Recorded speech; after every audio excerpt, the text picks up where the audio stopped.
السلام علیکم ورحمۃ اللہ وبرکاتہ۔ آج ہم حدیث نمبر 402 پڑھیں گے۔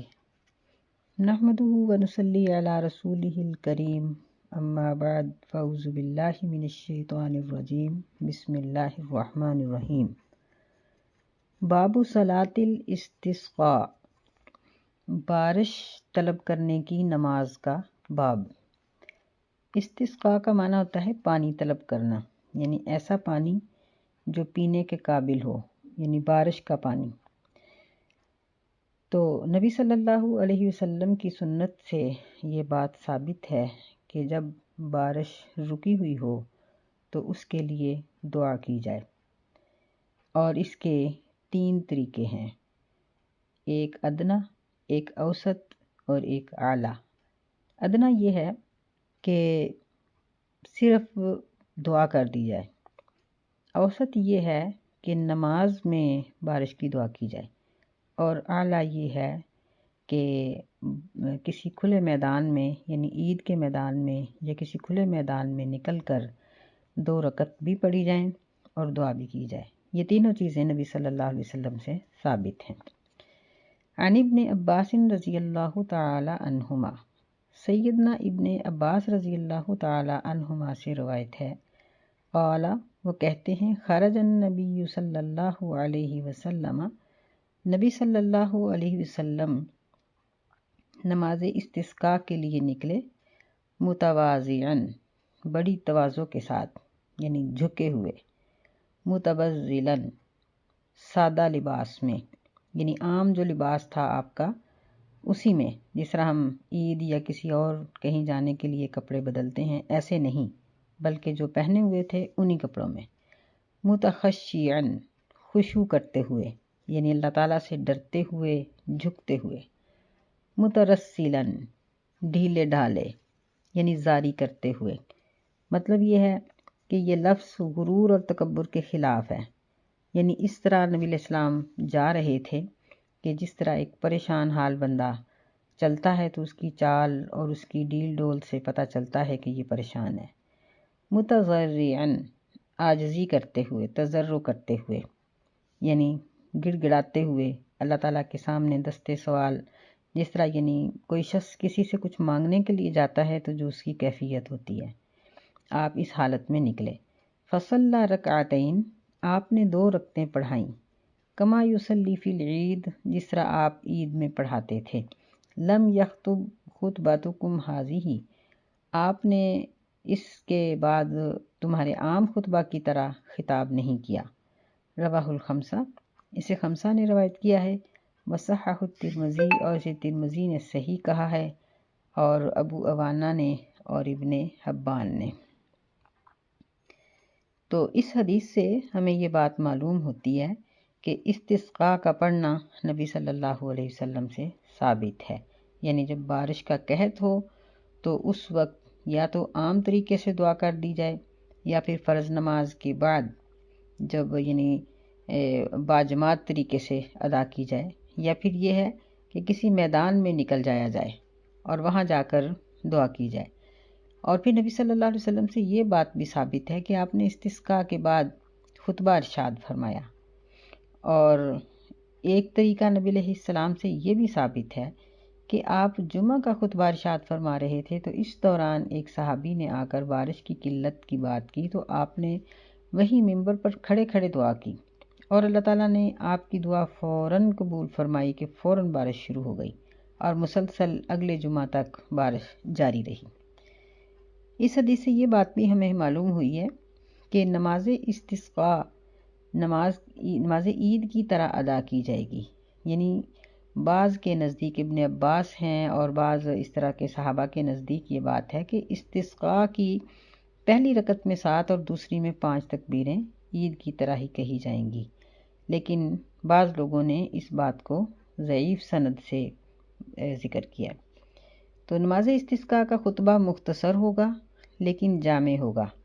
خطیب کو چاہیے کہ وہ جو ایک ضروری چیز ہے، یعنی جو بارش کی قلت ہے، اس بات سے آگے نہ بڑھے، بارش کی قلت کا ذکر کرے اور لوگوں کی توجہ اس بات کی طرف دلائے کہ ہم صرف یہی اللہ تعالیٰ سے دعا کرنے کے لیے آئے ہیں۔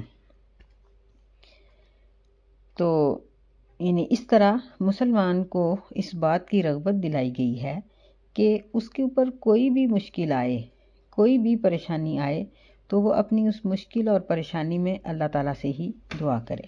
اگلی حدیث میں بھی صلاۃ الاستسقاء کے ایک طریقے کا ذکر کیا جا رہا ہے۔ وعن عائشہ رضی اللہ تعالی عنہا، سیدہ عائشہ رضی اللہ تعالی عنہا سے روایت ہے، قالت، وہ کہتی ہیں، شک الناس الی رسول اللہ صلی اللہ علیہ وسلم قحوط المطر، لوگوں نے نبی علیہ السلام کو بارش کے رکنے کی شکایت کی۔ فامر بمنبر، آپ نے ممبر لانے کا حکم دیا۔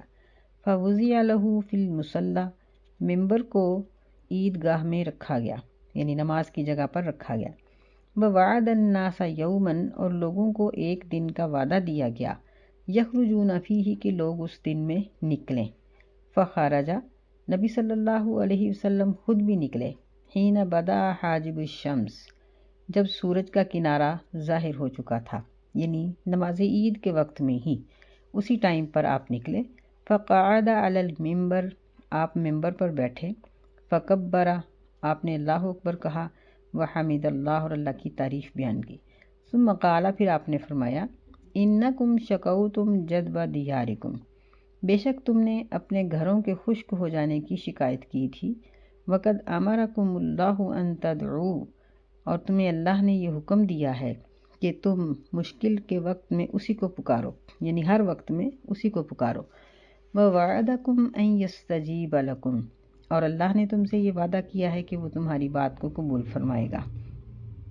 ثم قال، پھر نبی صلی اللہ علیہ وسلم نے فرمایا، الحمدللہ رب العالمین، سب تعریف اللہ کے لیے ہے جو سب جہانوں کو پالنے والا ہے۔ الرحمن الرحیم، جو سب سے زیادہ رحم کرنے والا، نہایت مہربان۔ مالک یوم الدین، قیامت کے دن کا مالک ہے۔ لا الہ الا اللہ یفعل ما یرید، کوئی بھی اللہ کے سوا معبود نہیں، وہ جو چاہتا ہے وہی کرتا ہے۔ اللہم انت اللہ، اے اللہ تو ہی اللہ ہے۔ لا الہ الا انت، کوئی بھی معبود نہیں مگر تو ہی۔ انت الغنی ونحن الفقراء، اے اللہ تو غنی ہے اور ہم سب فقیر ہیں۔ انزل علینا الغیث، ہم پر بارش برسا۔ وجعل ما انزلت علینا قوتا وبلاغا، اور جو بارش تو ہم پر نازل کرے اس کو قوت والی، وبلاغا الی حین، اور ایک وقت تک مؤثر ہونے والی، تاثیر چھوڑنے والی بنا، یعنی بارش کا دیر تک، مدت دراز تک فائدہ پہنچے۔ ثم رفع یدیہ، پھر نبی علیہ السلام نے اپنے ہاتھ اٹھائے۔ فلم یزل، آپ اپنے ہاتھوں کو اونچا ہی کرتے رہے۔ حتی رؤی بیاض ابطیہ، یہاں تک کہ آپ کی بغلوں کی سفیدی دیکھی گئی، یعنی ہاتھ اٹھائے تو پھر اٹھاتے ہی گئے، جس طرح مبالغے کے ساتھ کوئی کسی سے مانگتا ہے تو آگے ہی بڑھتا جاتا ہے، ایسے۔ ثم حول الی الناس ظہرہ، پھر آپ نے لوگوں کی طرف اپنی پشت کو پھیرا، یعنی پیچھا لوگوں کی طرف کیا۔ وقلب رداءہ، اور اپنی چادر کو پلٹایا۔ وہو رافع یدیہ، اور نبی علیہ السلام اپنے ہاتھوں کو اٹھائے ہوئے تھے۔ ثم اقبل علی الناس، پھر آپ لوگوں کی طرف منہ کر کے کھڑے ہوئے۔ ونزل، اور ممبر سے اتر آئے۔ وصلی رکعتین، اور آپ نے 2 رکعتیں پڑھیں۔ فانشأ اللہ سحابۃ، اللہ تعالیٰ نے ایک چھوٹا سا بادل پیدا کیا۔ فرعدت وبرقت، وہ بادل کڑکا اور چمکا۔ ثم امطرت، پھر اس نے بارش برسائی۔ اس کو ابو داؤد نے روایت کیا ہے، اور اس نے کہا ہے کہ یہ غریب سند ہے، یعنی یہ حدیث غریب ہے۔ واسنادہ جید، لیکن اس کی سند جید ہے۔ تو اس میں کئی چیزوں کا ذکر کیا گیا ہے اس حدیث میں، اور اس میں یہ بھی ذکر کیا گیا ہے وقصۃ التحویل فی الصحیح من حدیث عبداللہ ابن زید، کہ بخاری شریف میں چادر کو بدلنے کا جو قصہ ہے وہ عبداللہ بن زید سے مروی ہے، اور اس کے الفاظ یہ ہیں کہ فتوجہ الی القبلۃ یدعو، آپ قبلہ کی طرف متوجہ ہوئے اور آپ دعا کر رہے تھے۔ ثم صلی رکعتین، پھر آپ نے 2 رکعتیں پڑھی۔ جہر فیہا بالقراءۃ، اس میں اونچی قرات فرمائی۔ اور دارقطنی کے الفاظ یہ ہیں جو مرسل روایت ہے ابو جعفر باقر سے، وحول رداءہ، اور آپ نے اپنی چادر کو پلٹایا، لیتحول القحط، تاکہ قحط بھی بدل جائے۔ تو اس حدیث سے بہت سی چیزیں ہمیں معلوم ہوئی ہیں۔ پہلی یہ ہے کہ اپنے امام یا اپنے علاقے کے کسی نیک شخص کو دعا کے لیے کہا جا سکتا ہے۔ دوسری بات یہ ہے کہ نبی علیہ السلام نے صلاۃ الاستسقاء کے لیے ممبر میدان میں رکھوایا ہے، جبکہ عیدوں کے لیے عیدین کی نماز کے لیے ممبر نہیں رکھا گیا۔ پھر یہ ہے کہ نبی صلی اللہ علیہ وسلم نے لوگوں میں نماز کا اعلان کروایا، اور چوتھی چیز یہ بیان کی گئی ہے کہ یہ نماز سورج کے نکلنے کے فوراً بعد ادا کی گئی۔ پانچویں چیز یہ ہے کہ آپ نے اپنی گفتگو کو اللہ کی تکبیر و تحمید سے شروع کیا، اور پھر لوگوں کی جو شکایات تھیں ان کا ذکر لوگوں کے سامنے کیا کہ تم لوگوں نے یہ بات ایسے کی تھی۔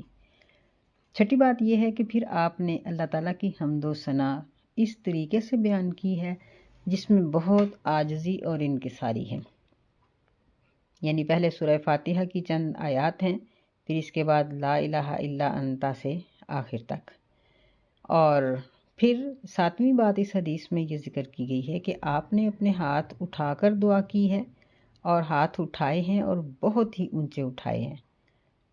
اور آٹھویں چیز اس میں یہ بیان کی گئی ہے کہ آپ نے پھر لوگوں کی طرف اپنی پشت کی اور اپنی چادر کو پلٹایا۔ چادر کو پلٹانے کا طریقہ یہ ہوگا کہ امام اپنے دائیں ہاتھ سے چادر کا بایاں کونا، یعنی اپنے کندھوں پر چادر اوڑھے اور یا رومال، اور دائیں ہاتھ سے بایاں کونا اور بائیں ہاتھ سے دایاں کونا پکڑے، پھر اس کو اس طریقے سے پلٹائے کہ اس کا باہر والا حصہ اندر چلا جائے، اندر والا باہر آ جائے، نیچے والا حصہ اوپر چلا جائے اور اوپر والا حصہ نیچے چلا جائے۔ اس طریقے سے چادر کو پلٹایا، اور اس کا مقصد یہ ہوگا کہ جس طرح یہ چادر پلٹ گئی ہے اس طرح حالات بھی خشکی سے تری کی طرف پلٹ جائیں، یعنی اللہ تعالیٰ اپنی رحمت سے بارش اتار دے۔ اور پھر اس میں نویں بات یہ ذکر کی ہے کہ آپ ممبر سے اتریں اور آپ نے نماز پڑھائیے، یعنی پہلے خطبہ دیا ہے اور بعد میں نماز پڑھائیے، جبکہ عیدین میں پہلے نماز پڑھائی جاتی ہے اور بعد میں خطبہ دیا جاتا ہے۔ تو یہ اس لحاظ سے عید کی نماز سے کچھ مختلف ہوئی کہ اس میں ایک تو دعا کرنے کا طریقہ، پھر چادر کے پلٹانے کا طریقہ، پھر اس میں خطبہ پہلے ہے اور نماز بعد میں ہے۔ لیکن ایک اور روایت ہے جس میں اس سے الٹ بھی آتا ہے، یعنی آپ نے پہلے نماز پڑھائی اور بعد میں خطبہ دیا۔ بہرحال یہ ہے صلاۃ الاستسقاء، یعنی پانی کے طلب کرنے کی نماز۔ انشاءاللہ اس کا باقی حصہ کل پڑھیں گے۔ اللہ تعالی ہمیں سمجھنے کی توفیق عطا فرمائے۔ بسم اللہ الرحمن الرحیم۔ وعن انس رضی اللہ تعالی عنہ، سیدنا انس رضی اللہ تعالی عنہ سے روایت ہے، ان رجلا دخل المسجد یوم الجمعہ، کہ بے شک ایک آدمی جمعہ کے دن مسجد میں داخل ہوا، والنبی صلی اللہ علیہ وسلم قائم یخطب، اور نبی صلی اللہ علیہ وسلم کھڑے خطاب کر رہے تھے۔ فقال، اس نے کہا، یا رسول اللہ، اے اللہ کے رسول صلی اللہ علیہ وسلم، ہلکت الاموال وانقطعت السبل، مال یعنی مویشی ہلاک ہو گئے اور رستے بند ہو گئے، یعنی کچے علاقوں میں جب بارش نہیں ہوتی تو مٹی مٹی ہو جاتی ہے، تو وہ جو ایک مٹی بیٹھ جانے کی وجہ سے ایک رستہ بنا ہوتا ہے وہ ختم ہو جاتا ہے۔ فادعوا اللہ یغیثنا، آپ اللہ تعالیٰ سے دعا کیجئے کہ وہ ہم پر بارش اتارے۔ فرفع یدیہ، نبی صلی اللہ علیہ وسلم نے فوراً اپنے ہاتھ اٹھائے۔ ثم قال، پھر آپ نے فرمایا، اللہم اغثنا، اللہم اغثنا، اللہم اغثنا، اے اللہ ہماری فریاد رسی کر، اے اللہ ہماری فریاد رسی کر۔ فذکر الحدیث، انہوں نے لمبی حدیث کا ذکر کیا، وفیہ الدعاء بامساکہا، اور اس میں بارش کے روکنے کی دعا بھی ہے۔ متفق علیہ، اس حدیث پر بخاری اور مسلم دونوں نے اتفاق کیا ہے۔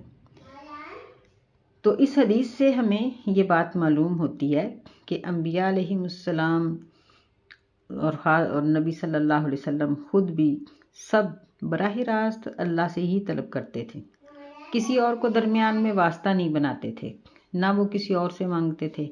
یہی طریقہ صحابہ کرام کا تھا کہ وہ نبی صلی اللہ علیہ وسلم سے نہیں مانگتے تھے، بلکہ آپ کو کہتے تھے کہ آپ اللہ سے دعا کریں۔ پھر اس حدیث سے ہمیں یہ بھی معلوم ہوا کہ نبی صلی اللہ علیہ وسلم کو مدینہ کے باہر کے حالات کا پتہ نہیں لگا، کیونکہ آپ عالم الغیب نہیں تھے۔ اس شخص نے باہر کی حالت جب بیان کی اور قحط سالی اس نے بیان کی تو نبی علیہ الصلوۃ والسلام نے دعا فرمائی، اور ہمیں اس حدیث سے یہ بات بھی معلوم ہوئی کہ اللہ تعالیٰ نے اپنے نبی کی دعا کو قبول کیا، یعنی جو لوگ نیک ہوتے ہیں اللہ تعالیٰ ان کی دعاؤں کو قبول کرتا ہے۔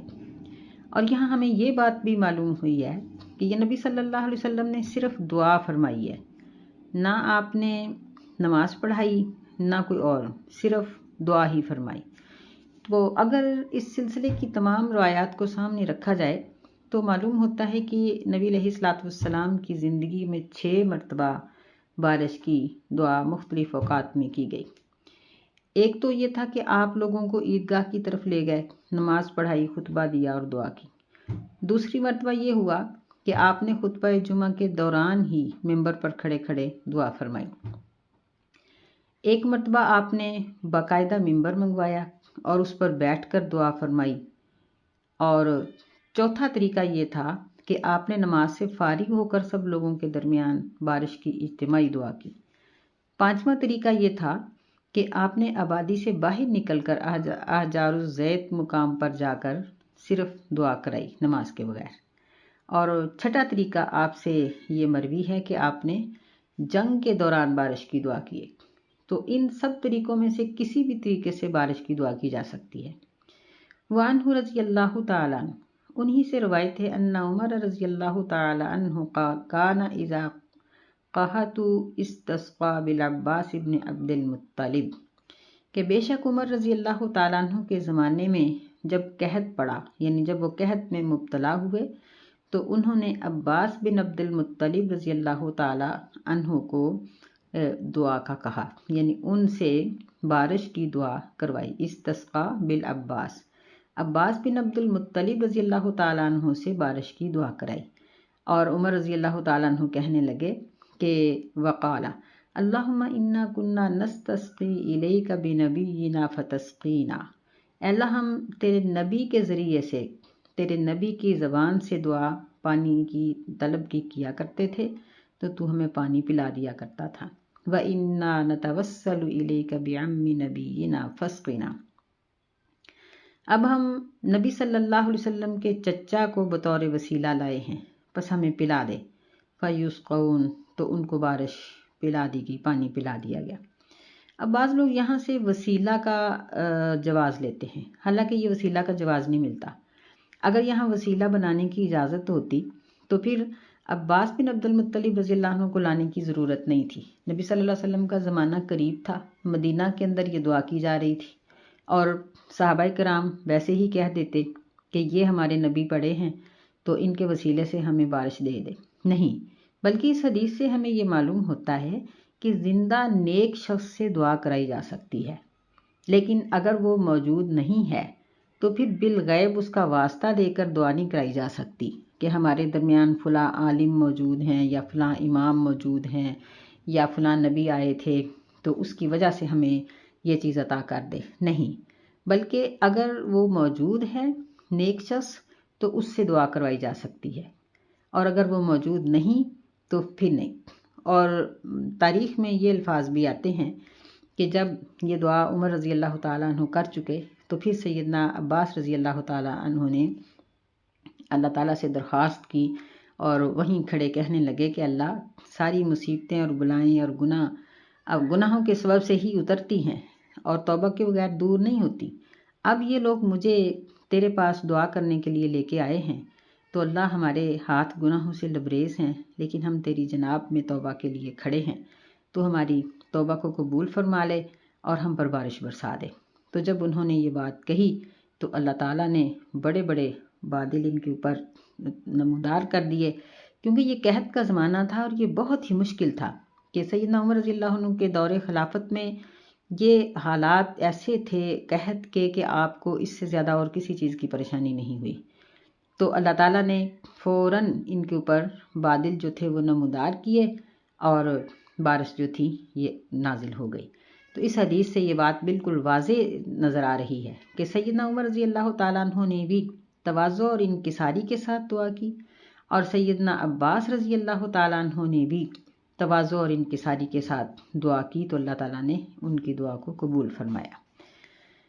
اللہ تعالیٰ ہمیں اس بات کو سمجھنے کی توفیق دے، کیونکہ یہ چیز ہمارے اندر بہت عجیب طریقے کی ہے کہ ہم لوگ جب دعا کرتے ہیں تو ہم نبی علیہ السلام کا، ان کی بیویوں کا، ان کے بیٹوں کا، ان کی اولادوں کا وسیلہ ہم ڈالتے ہیں، حالانکہ ہمارا اللہ اس قدر مہربان ہے کہ وہ وسیلے کے بغیر ہی ہمیں کہتا ہے کہ براہ راست مجھے پکارو تو میں تمہاری دعا کو قبول کرتا ہوں۔ البتہ اگر ہماری نظر میں کوئی نیک شخص موجود ہو تو ہم اس کو یہ بات کہہ سکتے ہیں کہ تم میرے گناہوں کے لیے یا میری ضرورت کے لیے دعا کر دو۔ اللہ تعالیٰ ہمیں سمجھنے کی توفیق عطا فرمائے۔ اللہ الرحمن الرحیم۔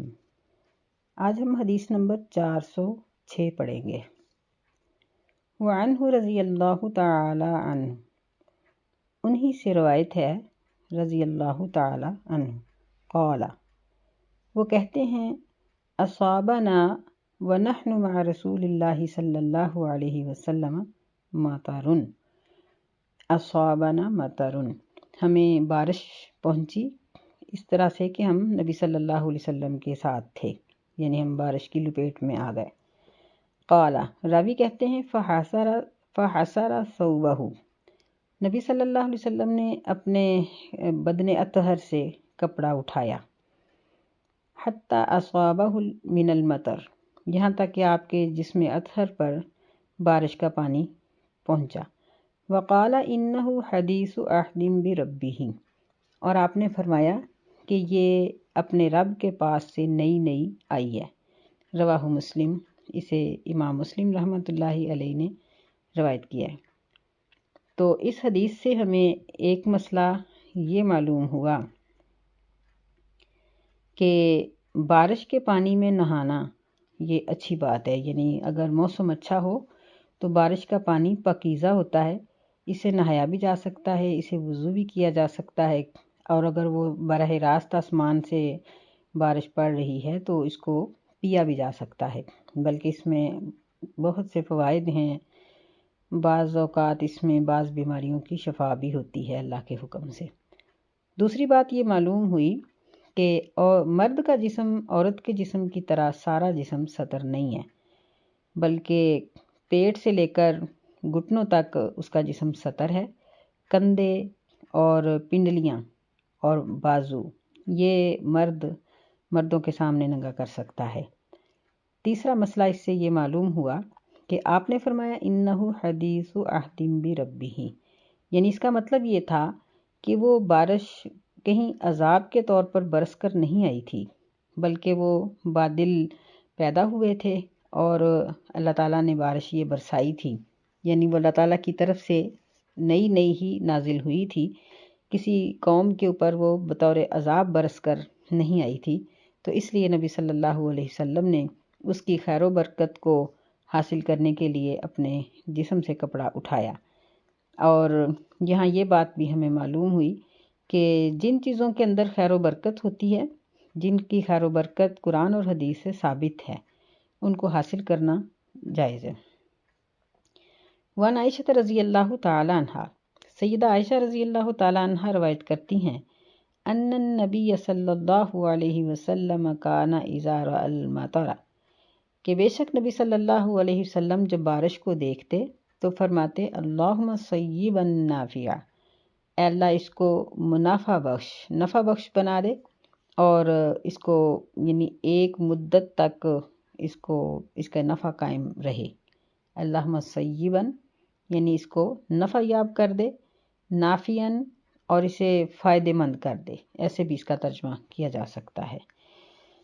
تو اس حدیث سے معلوم ہوا کہ یہ بارش کی چھوٹی سی اور بہترین دعا ہے، تو اس کو یاد کر لینا چاہیے تو اگر ویسے تو عربی کے الفاظ میں ہی یاد کرنا چاہیے، بہرحال کم از کم اس کا مفہوم اپنے ذہن میں رہے، اور اگر عربی کے الفاظ کسی وقت نہ بھی یاد آئیں تو اپنی زبان میں بھی یہ دعا کی جا سکتی ہے۔ لیکن اگر ہم عربی زبان میں یعنی انہی لفظوں میں اللہم صیبا نافعا ہی کہیں گے تو یہ نبی صلی اللہ علیہ وسلم کی زبان اطہر سے نکلے ہوئے پاکیزہ الفاظ ہیں، ان کی اپنی ہی ایک برکت ہے۔ وعن سعد رضی اللہ تعالیٰ عنہ، سیدنا سعد رضی اللہ تعالیٰ عنہ سے مروی ہے، ان النبی صلی اللہ علیہ وسلم دعا فی الاستسقاء، کہ نبی صلی اللہ علیہ وسلم نے دعائے استسقاء کے طور پر یہ الفاظ کہے۔ یہ بات پہلے وضاحت سے ہو چکی ہے کہ استسقاء کا معنی ہوتا ہے پانی طلب کرنا، یعنی بارش کا طلب کرنا۔ تو ایسے موقع پر نبی صلی اللہ علیہ وسلم نے ان لفظوں میں دعا فرمائی، اللہم جللنا سحابا کثیفا، اے اللہ ہم پر بچھا دے یعنی اڑا دے ہمیں، ہمارے اوپر بادل چھا جائیں، کیسے؟ کثیفاً، جو بہت گہرے ہوں، قصیفاً، اور وہ بہت موٹے ہوں، یعنی تہ بتہ ہوں تاکہ ان میں سے زیادہ بارش اترے۔ دلوکن، زہوکن، دلوکن کا معنی پانی بہانے والے، اور زہوکن کا معنی چمکنے والے، یعنی اس میں سے بجلی چمکتی ہوئی ہو، اور کثیف کا معنی کڑکنا بھی ہے، یعنی کڑکنے والے۔ تمطرنا منہ رزازن قطقطا، ہمارے اوپر اس میں سے بارش برسات چھوٹی چھوٹی بوندا باندی باریک بارش، سجلن، موٹی بارش، یا ذل جلال والاکرام، اے بزرگی والے اور عزت والے۔ تو اس میں جو جللنا کا لفظ ہے، اللہم جللنا، اس کا معنی یہ ہے کہ بادلوں کا زمین کے اوپر چھا جانا۔ کثیف کا معنی ہوتا ہے گاڑے، تہ بتہ، اور قصیف یہ ایسا بادل ہے جس کے اندر شدید قسم کی کڑک ہو، تو جب زوردار بارش برستی ہے تو اس وقت پھر اس کی کڑک بھی تیز ہوتی ہے۔ دلوک کا معنی ہوتا ہے یعنی برسنے والا۔ زحوک یہ زحک سے ہے ہنسنا، تو اس کا معنی یہاں یہ ہوگا کہ بجلی کا چمکنا۔ رزاز یہ چھوٹے چھوٹے باریک قطروں کو کہتے ہیں، اور سجل کا معنی یہ ہوتا ہے کہ جس طرح ڈول بھر بھر کے، یعنی موسلا دھار بارش۔ تو اس دعا سے ہمیں یہ معلوم ہوا کہ ان الفاظ میں بھی بارش کے طلب کرنے کی دعا کی جا سکتی ہے۔ وعن ابی ہریرہ رضی اللہ تعالیٰ عنہ، سیدنا ابو ہریرہ رضی اللہ تعالیٰ عنہ سے روایت ہے، ان رسول اللہ صلی اللہ علیہ وسلم قال، بے شک رسول اللہ صلی اللہ علیہ وسلم نے فرمایا، خرج سلیمان علیہ السلام یستسقی، کہ سیدنا سلیمان علیہ السلام بارش کی دعا کے لیے نکلے، یعنی ان کے زمانے میں جب قحط پڑا تھا۔ فرأى نملة مستلقية على ظهرها، آپ نے ایک چیونٹی کو دیکھا جو پشت کے بل لیٹی ہوئی تھی اور اس کی ٹانگیں آسمان کی طرف تھیں۔ رافعة قوائمها، یعنی وہ ٹانگیں اوپر کر کے الٹی، جسے لیٹی ہوئی کہتے ہیں نا، چیونٹی الٹی لیٹی ہوئی تھی آسمان کی طرف پاؤں کر کے۔ رافعة قوائمها الى السماء، آسمان کی طرف اس نے اپنے پاؤں اٹھائے ہوئے تھے۔ تقول، وہ کہہ رہی تھی، اللہم انا خلق من خلقک، اے اللہ ہم بھی تیری مخلوقات میں سے ایک مخلوق ہیں۔ لیس بنا غنی عن سقیاک، ہم تیرے پانی پلانے سے بے نیاز نہیں ہو سکتی، یعنی تیری بارش کی ہم پرواہ ہی نہ کریں، ایسا نہیں ہو سکتا، ہمیں بڑی ضرورت ہے بارش کی۔ تو سیدنا سلیمان علیہ السلام نے فرمایا، ارجعوا، لوٹ جاؤ، فقد سقیتم بدعوت غیرکم، تم اپنے غیر کی دعا کی وجہ سے پلا دیے جاؤ گے۔ رواہ احمد، اسے احمد نے روایت کیا ہے، وصححہ الحاکم، اور حاکم نے اس کو صحیح کہا ہے۔ یعنی اس حدیث میں یہ بات ذکر کی گئی ہے کہ پہلے انبیاء علیہ السلام بھی بارش کی طلب کے لیے، بارش کو طلب کرنے کے لیے یہی طریقہ اختیار کرتے تھے جو ہماری شریعت میں ہے، کہ وہ اپنے لوگوں کو لے کر شہر سے باہر نکل جاتے اور پھر وہاں جا کر وہ اللہ تعالیٰ سے بارش کی دعا کیا کرتے تھے۔ اور یہاں یہ بات بھی معلوم ہوئی کہ چیونٹیاں بھی، جانور بھی اسی طرح لفظوں میں دعا کرتے ہیں جس طرح انسان اللہ سے دعا کرتے ہیں، کہ اس چیونٹی نے بھی اللہ تعالیٰ سے دعا کی، اور سیدنا سلیمان علیہ السلام کو یہ معجزہ تھا اللہ تعالیٰ کی طرف سے دیا گیا کہ وہ جانوروں کی دعاؤں کو سنتے تھے۔ اور اس سے یہ بھی چیز معلوم ہوتی ہے کہ انسانوں کے گناہوں کی وجہ سے جب بارشیں رکتی ہیں یا طوفان آتے ہیں تو اس سے جاندار بھی، یعنی تمام جاندار اس سے متاثر ہوتے ہیں۔ تو انسان کو گناہ کرتے وقت ڈرنا چاہیے اور یہ سوچنا چاہیے کہ اس کے گناہ کا وبال صرف اس کی اپنی جان تک نہیں ہے، بلکہ دوسروں کو بھی اس کا وبال کا اثر ہوتا ہے۔ جس طرح وہ ایک مثال ہے نا کہ جب آگ جلتی ہے تو اس کی گرمائی دور تک پہنچتی ہے، بے شک اصل چیز وہی جل رہی ہوتی ہے جو آگ کے اندر پڑی ہوئی ہو یا اس کے اوپر رکھی ہوئی ہو، اصل تپش اس کے لیے ہوتی ہے، لیکن اس کا سینک دور تک جاتا ہے، دھواں دور تک جاتا ہے۔ تو اس لیے ہمیں گناہوں سے بچنا چاہیے اور نیکی کرنی چاہیے تاکہ ہماری نیکی کے اثرات سب پر پڑیں۔ وعن انس رضی اللہ تعالیٰ عنہ، سیدنا انس رضی اللہ تعالیٰ عنہ سے روایت ہے، ان النبی صلی اللہ علیہ وسلم استسقا، نبی صلی اللہ علیہ وسلم نے بارش کی دعا کی، فاشار بظہر کفیہ الی السماء، آپ نے اپنے ہاتھوں کے ظاہری حصے کے ساتھ آسمان کی طرف اشارہ کر کے دعا کی، یعنی اپنے الٹے ہاتھ اٹھا کر آسمان کی طرف اٹھا کر دعا کی۔ تو اس حدیث سے یہ پتہ چلا کہ الٹے ہاتھوں سے بھی دعا ہو سکتی ہے۔